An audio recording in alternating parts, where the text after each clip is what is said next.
Hey, what's going on, y'all? This is Clayton from Roseanne, and in this quick little video, I'm going to show you how you can apply for A2P sending. I'm going to be walking you through all of the steps to get your phone number verified so you can get off and sending messages. So let's just get into it. So first things first, what is A2P sending, and what is this whole verification thing?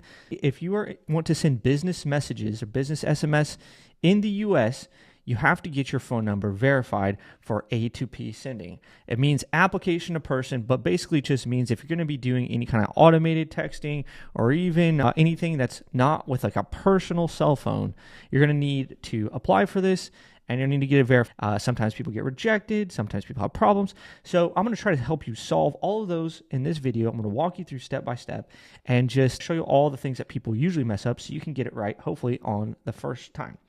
So let me just walk you through it. So when you first sign up to Roseanne, what you'll notice is that there's a big bar across the top here, so you can see where it says you need to complete the A2P verification.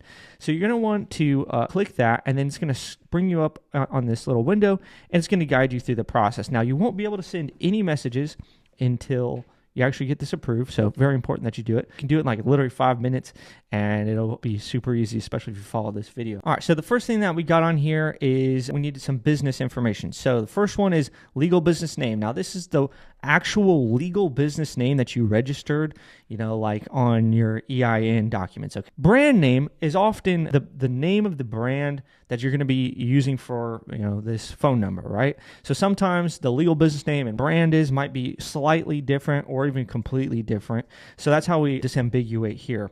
So for example, Roseanne LLC is our actual legal business name, and then Roseanne is our brand name or whatever we're doing business as.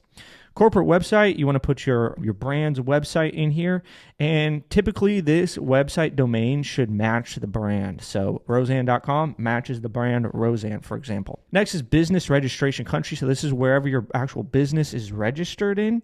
So you can select your country there. Entity type. So this has a few options. Individual, sole prop, private for-profit corporation, publicly traded.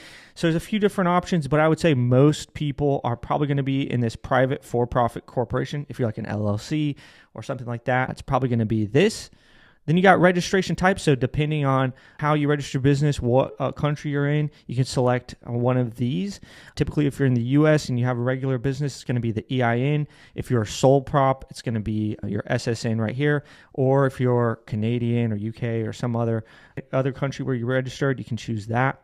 And if it doesn't fit any of these, you can hit other. Then you have your business registration number. This is essentially, the main registration number for your business. So your EIN for the US, for example. Next down here, business address. So this should match the address on your business registration documents. So very simple, your address, city, state, address, country. So all good. Once you're done there, you can hit save and continue, but you'll notice that if you don't fill out all the fields, it's going to tell you that you still need to fill out some stuff. So it helps you keep really organized. Okay, coming on next, usage. So we have what's your expected monthly message volume. So that's how many messages approximately you think you're going to be sending per month. It doesn't have to be exact, just an estimate of what type of volume you're going to be doing. Are you going to be doing like 1,000, 100,000, 250,000? Just guess your best and put that there. Then we have primary use case. So what are you going to be sending? What type of content is going to be sent from these messages? So for a lot of people, the primary use case is just general marketing. So if you're doing like promotion, sales announcements, things like that, you can use just general marketing. Another popular one that we have is webinar reminders. So you could use that as well. But there's a lot of different options you can choose from here. But like I said, a lot of people just keep it in general marketing. Now, what's important is that whatever you're going to fill out here, it matches all the way through. So you don't want to have a primary use case as general marketing and then have like conversational messages as your example. So just make sure you do that clear. So for the use case summary, this is basically just describing how you're going to be using the messaging. So for example, I have as an example text, we send promotional messages and special offers to customers who have opted in to receive marketing communications. If you're doing event reminders, you'd put something like, we send webinar reminders to people that optionally opt in to receive the reminders. So however you're using it, you just want to briefly describe it here. Then you have sample message content. And so we already have an example here for general marketing. So we have your brand, high name, get 20% off your next purchase. Shop now at your website.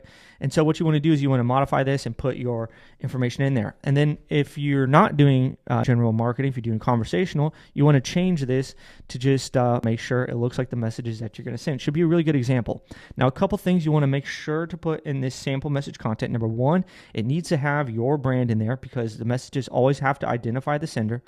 And also you want to put reply stop to unsubscribe so that you have an opt-out. So yeah, that's pretty simple there. So moving on to legal, we just want to make sure that your privacy policy and terms of service have the right information in it. So this will guide you through how to do that. So very simply, you come here and you just put in your privacy policy. Here we're asking, and this could be the link to your privacy policy. We also ask, does your privacy policy explicitly state that you will not share user data with third parties? So this is really important. It's just part of the carrier requirements, part of the A2P requirements, is that you're not allowed to, when you collect SMS consent, you're not allowed to sell that data to or share that data with any kind of third party. So you just make sure that that is in your privacy policy. So if that's already in there, you can hit yes, it includes this language. But if you don't currently have it in there, you can put no, I need to add this section. We actually give you some sample terms for your privacy policy. So you can just come in here and very easily copy and paste that into your privacy policy, and that'll make you good. Okay, and then once you're done, you hit I've added this SMS section to my privacy policy. Then kind of the same deal with terms of service. Go ahead and put your terms of service URL in there, and then that needs to also have some SMS specific terms. And if you already have that, then you're good. You can put yes, it includes this language, and if not, then you can hit this no, I need to add this section. And again, we provide you some sample copy. Just make sure you put in your brand name into this and review it. You can hit this copy button right there. Just copy that into your terms of service, and then once you're done, hit I've added this SMS messaging to my terms of service, and then hit save and continue. Okay, moving on to Optin. So this is probably the page that most people get confused about or get denied about, so very important. So basically, in order to send SMS messages, you want to get explicit consent before you send any messages. You can't just upload a list of phone numbers. You need to get explicit permission to be able to text people, right? So we want to make sure that your opt-in page is actually compliant. So this will walk you through how to do that.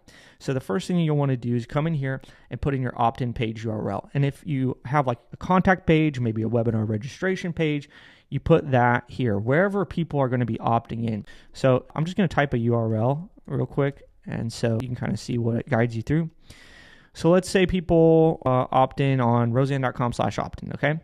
You're going to then describe your opt-in workflow here. So you're going to describe how do people make it onto this page, how are you promoting this page, or what kind of workflow do people go through in order to actually opt in. So I put, users can optionally opt in to receive text when they sign up at our website at this, and then I put the link, right? And then this is going to walk you through the SMS consent requirements just to make sure that you have everything you needed to get this approved. So some very specific text, and if you do this wrong or leave out one part, they will deny you. So just make sure you have all this on there. So actually very simple. Okay, so you can see here it says SMS consent requirements. In order to be approved, your form must contain an explicit SMS consent checkbox with compliance text. So this is an example of what it looks like. You can see here it says, I agree to receive SMS marketing messages from, and then you put your brand name. And then it says message frequency varies, message and data rates may apply, reply stop to unsubscribe or help for assistance, review our privacy policy in terms of service. So it needs to have every single one of those parts. Now, obviously, you can tweak this to fit your brand, your campaign type, etc. But every one of those pieces needs to be on your form, okay? So if you already have this, you could say, yes, my form includes this checkbox and text. But if not, you can hit, no, I need to add these. And you can just follow these steps. So the first thing is you need to add an optional consent checkbox. So it looks like this, and just put a little checkbox on there. So once you've added the checkbox, you can click this off. Then you put add SMS consent compliance text. And so that's just all this text right here. So we already have the text ready for you. So you can just copy that and you can paste it onto your form. Okay. And once you got that, you're done. And then it goes to link privacy and terms of service. So you need to create links for the privacy policy and terms of service. And so you can easily do that. And if for some reason on your form builder, like you can't actually create a link inside of this checkbox text, another way to do it is you can just paste the raw links there. or Optin, we can see sometimes they'll accept it if it's just somewhere very close to where the submit button is on your form. So if it can't fit right here, as long as it's really close to this box or close to the submit button, that typically works as well, okay? So after you add the links to your privacy policy in terms of service, you can hit that, and then you should be good to go on this, and you can hit save and continue, go to the next page, okay? So the next page is just simply a review. You'll be able to see everything that you filled out, just make sure that it's all good. And you can see, like, on this demo, I just skipped a bunch of stuff, so you can see I still have to fill out basically everything.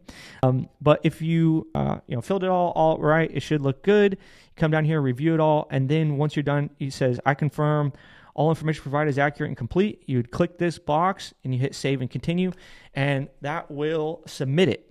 So what we do after this, after you submit it, we'll take a look at it internally just to make sure it looks good. If anything's missing or whatnot, we'll reach out to the account that signed up, the email that signed up for the account, and we'll help you just to make sure you have the best chance of getting approved.